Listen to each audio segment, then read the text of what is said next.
What's one family saying or phrase you heard growing up that still sticks with you? The steak was still sizzling when my mother, with that unmistakable tone of smug excitement, lifted her glass halfway and tilted it toward Tracy, who was sitting across the table looking perfectly polished in a cream blazer and fresh blowout that probably cost more than my entire outfit. Can you believe it? Mom chirped, flashing her friend's at-a-country club smile that she usually reserves for strangers she wants to impress. Your best friend just bought a penthouse in Midtown. She's 39, successful, glowing. Oh, Emily, when will you stop wasting your life? The way she said it, wasting your life, like it was a factual diagnosis she'd gotten from a doctor, not just her running commentary for the last 2 decades, made the back of my neck warm. Not from shame. Not anymore. But from the familiar friction of biting my tongue long enough to bleed. I stared at her, then glanced at the rest of the table. Amanda, my younger sister, immediately looked down, pretending to focus on her kids' chicken nuggets. Uncle Ron arched a brow like he was watching a tennis match. Tracy froze with her fork in midair, eyes darting between me and Mom like she'd just remembered something urgent. I chuckled, not politely. I let the sound come out with all the contempt I'd buried under years of family dinners, forced holidays, and passive-aggressive cards signed Love, Mom, with no love in sight. I leaned back in my chair, took a slow sip of wine, and said loud enough for everyone to hear, "I'll stop wasting my life when she stops renting that penthouse from me." The silence hit like a slap. Forks paused mid-bite, glasses lowered without sipping. Dad cleared his throat, the only sound besides the subtle clinking of ice in someone's neglected whiskey. Tracy sat as still as a mannequin. My mother blinked once, twice, then opened her mouth, probably to say something cutting, but nothing came out. I didn't expect applause. Hell, I didn't even want it. All I wanted was that moment, the moment she realized she didn't know me anymore, and maybe never did. All those years of her condescension, of comparing me to Amanda, who married a finance bro straight out of college, popped out 2 kids before 30, and settled into a life of Pinterest boards and minivans. All those years of subtle digs, still working on your little projects? Have you thought about going back to school? Or, my personal favorite, you were always more of a dreamer than a doer, weren't you? Had finally met their expiration date. And the irony? I hadn't even planned to say anything tonight. I was going to let her do her usual routine, let her have her cheap little moment of superiority, and then move on with dessert. But something in the way she said, glowing, the performative pride she poured all over Tracy while treating me like a missed opportunity, cracked something in me. And once it cracked, it broke open. Tracy, still silent, finally lowered her fork and pushed the roasted vegetables around on her plate like a kid stalling bedtime. She didn't deny it. She didn't need to. We both knew it was true. 3 years ago, I bought that penthouse as part of a quiet real estate expansion under an LLC that didn't have my name on it. She'd reached out to me, desperate to get out of a nightmare roommate situation and still keep her Insta aesthetic intact. She was 2 months late on rent right now, though I never mentioned it. Not until tonight. My mother, who had spent 40 years convincing herself she was always right, looked suddenly very small in her seat. Her voice, when it finally came, was thin and brittle. "You're joking." It wasn't a question, just a hollow hope. I turned slightly toward Tracy. "You want to tell her, or should I?" Tracy swallowed hard. "It's true. Em owns the building. I rent from her. Has for a while now." Amanda looked up for the first time all night. Her eyes bounced from me to Tracy and then settled on our mom, whose mouth had parted in a quiet gasp, her lipstick bleeding slightly into the lines around her lips. Uncle Ron muttered, "Well, damn," under his breath, then picked up his beer with both hands like he was watching a bar fight about to break out. But the thing is, there was no fight. Not anymore. I wasn't defending myself. I wasn't explaining my life or proving my worth. I was done playing that game. I sat there, surrounded by the same people who'd spent years pretending they couldn't see me, and I let them choke on the truth of who I was. It wasn't even about the money. They wouldn't understand it anyway. They measured success by rings on fingers, holiday cards with smiling kids, and checking boxes that didn't belong to me. They never once thought to ask how I'd built my life or what I wanted from it. They just assumed failure because I wasn't them. My mother reached for her water glass, but missed slightly and had to steady it with both hands. "You've never said anything," she whispered, like my silence had been a crime. I tilted my head and met her eyes, not with anger, but with something much colder. "You never asked."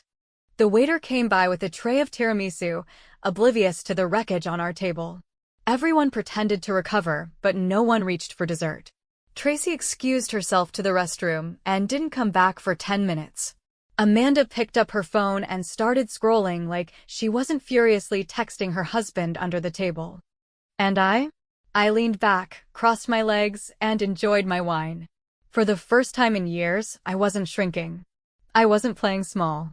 I wasn't asking for a seat at a table that only wanted me as a punchline.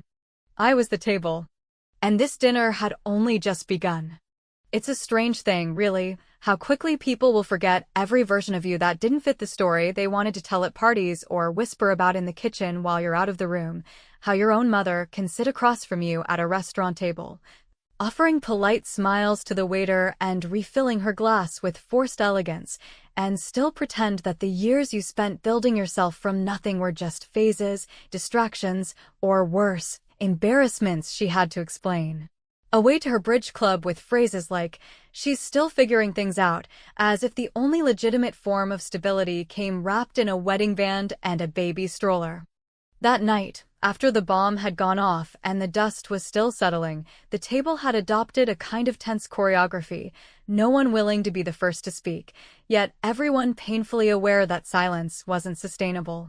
My father cleared his throat like he always did when he was uncomfortable but unwilling to get involved, and Amanda started cutting her son's chicken tenders with the sort of manic precision that suggested she would have rather been anywhere else, possibly underwater. Mom, however, did what she always does when cornered. She clutched her pearls, both literal and metaphorical, and tried to reframe the narrative with a tight smile and a voice pitched just high enough to sound cheerful to strangers, though those of us at the table knew it meant she was recalculating her attack strategy. "Well," she said, drawing out the word like a ribbon she wasn't sure how to tie, "isn't that something?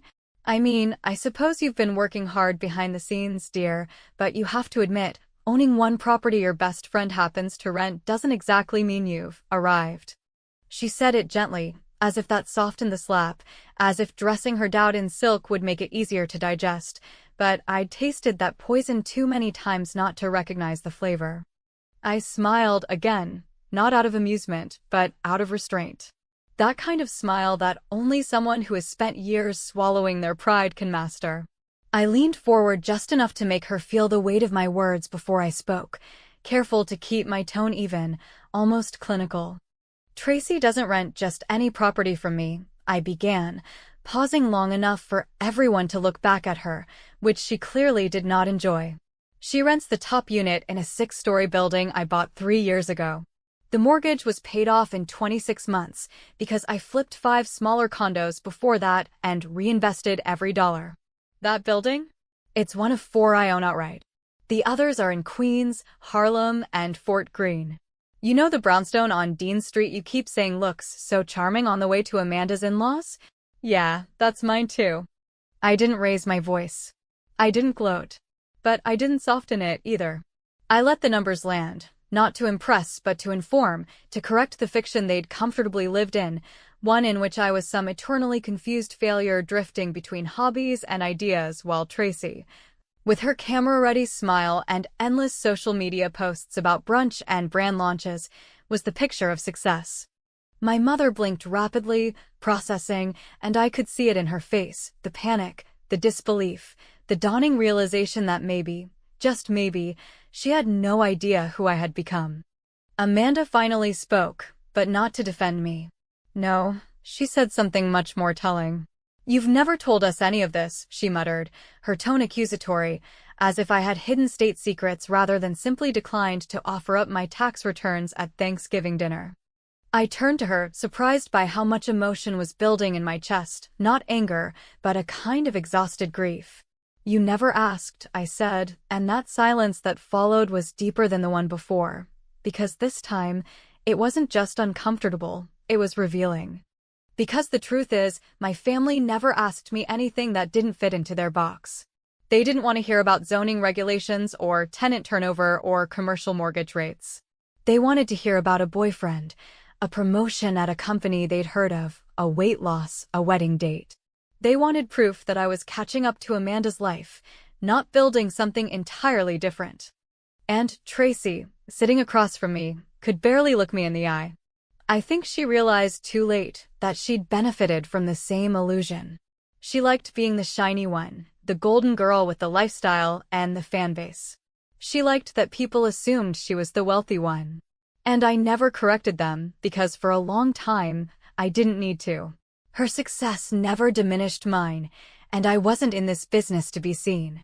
I was in it to win. Quietly. Strategically. And now, after years of being the silent one at family dinners, I had nothing left to prove but everything to say. My mother opened her mouth again, but Uncle Ron, bless him, beat her to it. You know, he said, leaning back and crossing his arms, I always wondered why Emily drove a 10-year-old car but paid cash for every round of drinks at Christmas. I figured she was either a drug dealer or smarter than all of us. Looks like it was the second one. There was a ripple of awkward laughter, but it didn't break the tension. My mother's lips tightened. Emily, you have to understand how this looks. You deliberately kept all of this from your family. That's not right. And there it was again, that moral high ground she built out of ignorance, standing tall on top of it as if the only acceptable story was the one where she was the narrator. I didn't keep it from you, I said slowly.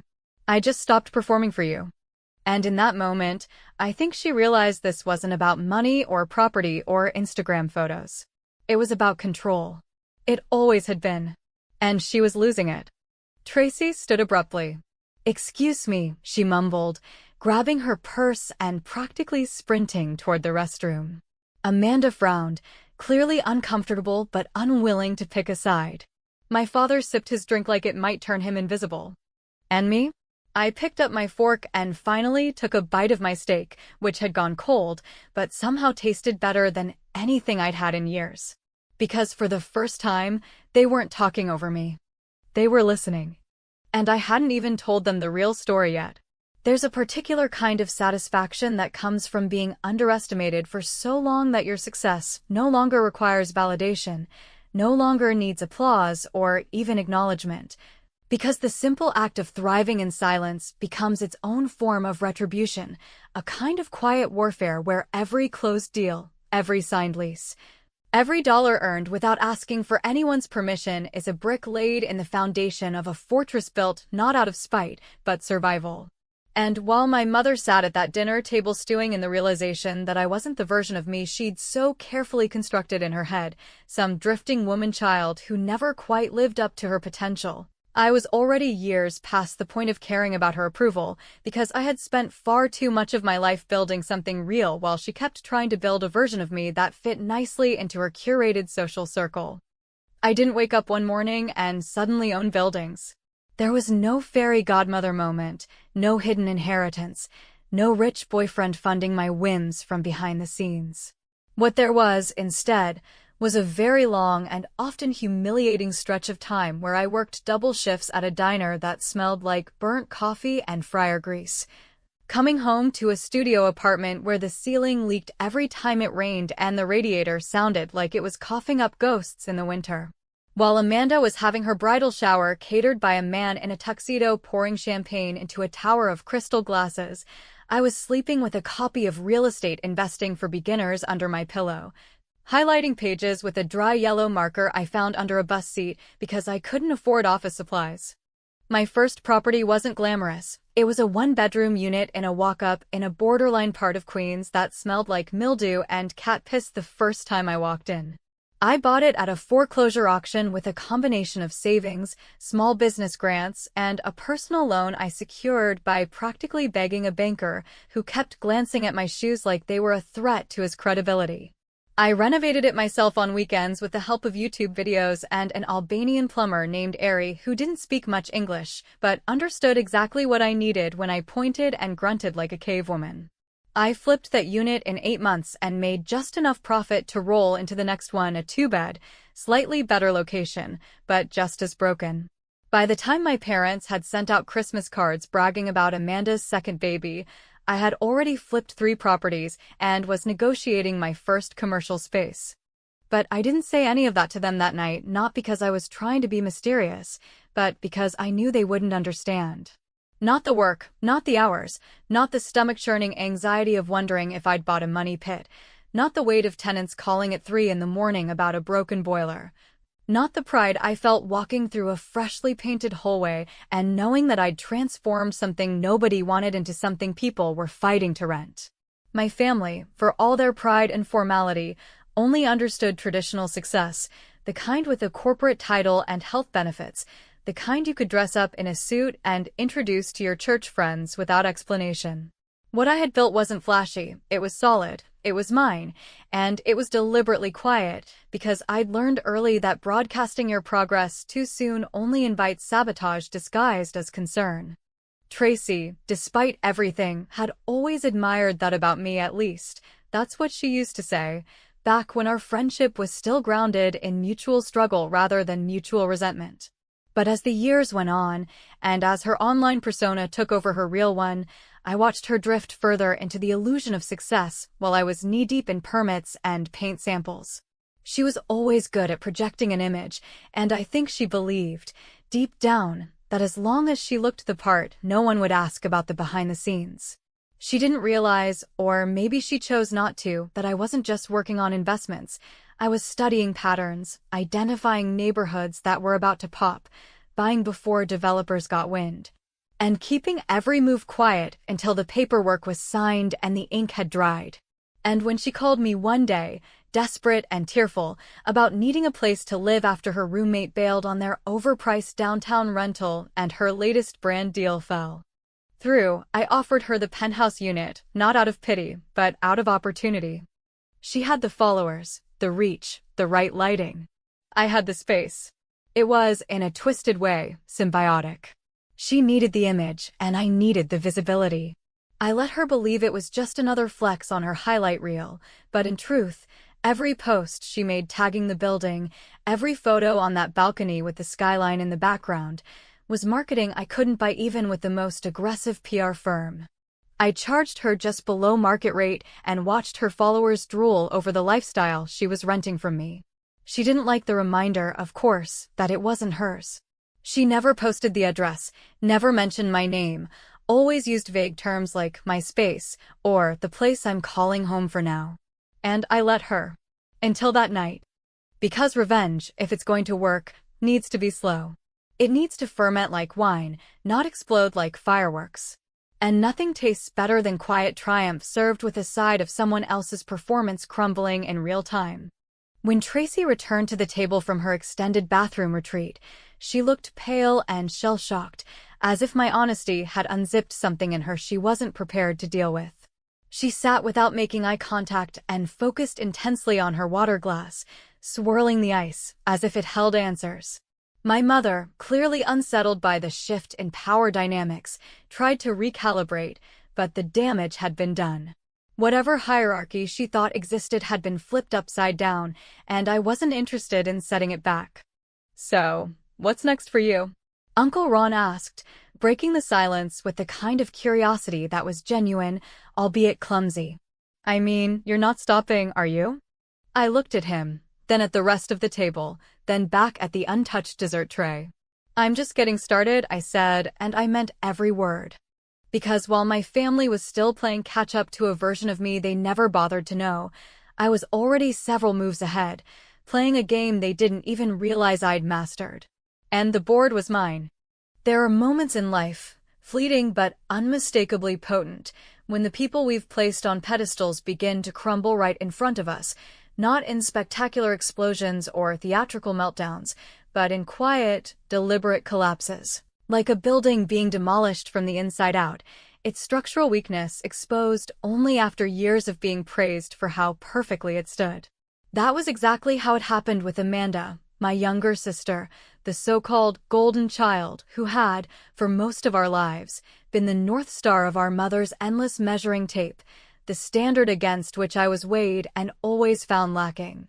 The family's pride wrapped in PTA meetings, Pinterest birthday parties, and the illusion of matrimonial bliss, with a husband who wore khakis like armor and looked at me like I was a cautionary tale. For as long as I can remember, Amanda had always known how to play the game, smiling at the right times, speaking in the correct tone of measured optimism, managing to look both competent and nurturing in the same breath, and never, not once, stepping out of the neat little box our mother had built for her like a gilded cage lined with affirmation. She got the first car, the largest bedroom, the most attention at holidays, and the constant, suffocating approval that I used to think I resented but, in truth, I had simply learned to live without. She was the one who got the goodnight prayers and the early morning pep talks, while I got the sighs, the lectures, and the whispered, "What are we going to do with her?" conversations that I was never meant to hear, but always did. So it came as something of a shock, though maybe it shouldn't have, when, in the middle of the unraveling that had become our birthday dinner, Amanda stood from her chair with an uncharacteristic jerk of motion and muttered something about needing air. Her face pale and lips tight, her usual polished composure flickering like a faulty light bulb. I watched her walk briskly toward the back patio of the restaurant, her heels clicking against the hardwood in a way that sounded far more desperate than elegant, and I followed her, not because I expected some kind of apology, but because for the first time in years, I sensed she might actually be willing to speak without the script. She was standing just outside, her arms crossed tightly over her chest, not out of cold, but out of self-preservation, like she was trying to hold herself together with the only thing she had left, her own skin. Her makeup, which was always perfectly applied like a suburban armor, was slightly smudged around the eyes, and she didn't turn around when she heard me approach. She just exhaled slowly, as if she'd been holding her breath for too many years and suddenly couldn't keep it in anymore. "I hate you sometimes," she said, not with venom but with exhaustion, like it was a truth that had been sitting on her chest and only now found the strength to be spoken. "Because you didn't care what she thought. You just walked away, disappeared into your own world, and never looked back. I envied that. And now? Now I just feel like the stupid one for trying to play by all the rules." I stood beside her, not speaking right away, because there are some things that don't need immediate answers. I knew this wasn't about me, not really. It was about the image, about all the little lies that had piled up in her marriage, in her career, in the endless performance of having it all while slowly losing pieces of herself in the process. It wasn't just that she envied me, it was that she had realized, too late, that no one ever wins a game designed by someone else. "I found messages on his phone," she said quietly, her voice trembling but determined. "Not just one or two. Dozens. Different women. Some he sent money to. Some he met. Some he probably didn't, but the intention was there. He denied everything, of course. Said I was crazy. Said I was paranoid and emotional and that if I didn't trust him, it was my problem. And I believed him for a while. Because that's what we were taught, right? Keep the family together. Don't ask questions that make people uncomfortable. Smile for the camera." I didn't respond immediately, not because I didn't have anything to say, but because I knew the wrong words could push her back into that shell, back into the performance. I just let her keep going, and she did. "We're underwater on the house," she added after a long pause. "I didn't tell Mom. I couldn't. She thinks everything's perfect. She thinks we're saving for a vacation to Turks and Caicos. We're not. We're behind on the mortgage, and the credit cards are maxed out, and I'm sitting at that table listening to her fawn over Tracy, of all people, like we haven't all known for years that Tracy is one bad month away from moving back into her childhood bedroom." Her voice cracked at that, and she looked away quickly, brushing her face with the back of her hand. And in that moment, all the resentment I had harbored toward Amanda for being the chosen one, the golden child, the sun around which the family revolved, began to shift, not into pity, not even into forgiveness, but into something resembling understanding. Because here she was, stripped of the image, stripped of the curated perfection, finally admitting that the crown she'd worn so proudly had been suffocating her the whole time. "You know," I said, careful not to sound smug, "there's no shame in failing. The shame is in pretending you're not. She looked at me then, really looked at me, and for the first time, I think she saw me not as the rebel or the disappointment or the cautionary tale, but as someone who had simply chosen a different road, one that didn't require approval to feel legitimate. "I'm scared," she whispered. "I don't know what happens next." And for a second, I thought about saying something reassuring, something like, "You'll be okay," or "We'll figure it out," but the truth was, I didn't know if she would. Life didn't guarantee redemption just because you finally woke up. Sometimes it just handed you the consequences of all the years you spent asleep. I nodded slowly. "Then maybe it's time to stop playing perfect and start being real." She didn't answer. She just stood there, staring out into the darkness, as the noise from the restaurant drifted through the open door behind us, the clinking of silverware, the muted conversation, the faint laughter that always seems louder when you're not part of it. And inside, at that very table, our mother sat clutching her wine glass like it might explain everything she was failing to comprehend. I saw her through the window, watching us, her eyes narrowed not in concern, but in suspicion, as if she could feel her carefully constructed world beginning to split at the seams, and she was desperate to figure out who was holding the scissors. It was never my goal to burn the whole house down. But sometimes, when the foundation is rotten, the most merciful thing you can do is strike the match. And this match was just getting started. There's a moment in every confrontation, not the loud, theatrical kind that ends with broken plates and screaming, but the cold, quiet kind that drips with tension and restraint, where you begin to understand that the victory you've been chasing might not feel like triumph at all when you finally reach it, not because you regret what it cost, but because the prize never looked the way you thought it would once the dust settled and everyone stopped pretending that things would go back to normal. As I returned from the patio with Amanda trailing silently behind me, our heels tapping softly against the floor like synchronized metronomes, I could feel the temperature shift in the room, not physically, but in the way eyes followed us. Conversations dipped into murmurs, and the very air seemed to hesitate, as though the night had realized it was no longer a celebration but a reckoning. The birthday cake had arrived while we were outside, 2 tiers, white fondant with delicate gold lettering that read "Happy Birthday, Emily," though the sentiment felt almost laughable now, as if the baker had iced the words onto the wrong cake for the wrong person in the wrong universe. No one was smiling. Tracy sat rigidly in her seat, her shoulders pulled so tight it looked like she was bracing for an impact that had already happened. Uncle Ron, ever the bystander with a beer in his hand and too much truth in his tone, leaned back in his chair as though waiting for the final scene of a play he'd already predicted. My father was quietly cutting his steak into tiny, forgettable pieces he wasn't eating, and my mother, my ever-curated, socially poised mother, was gripping her cloth napkin so tightly that her knuckles had turned white. Her jaw set in that expression she always used when cornered, the one that meant she was about to say something cruel under the guise of concern. I took my seat slowly, deliberately, not because I needed the audience, but because I wanted her to see that I wasn't rushing, wasn't flustered, wasn't retreating like she expected. I had done that for too many years, shrinking into silence to keep the peace, biting my tongue until the taste of blood was more familiar than my own voice. But not this time.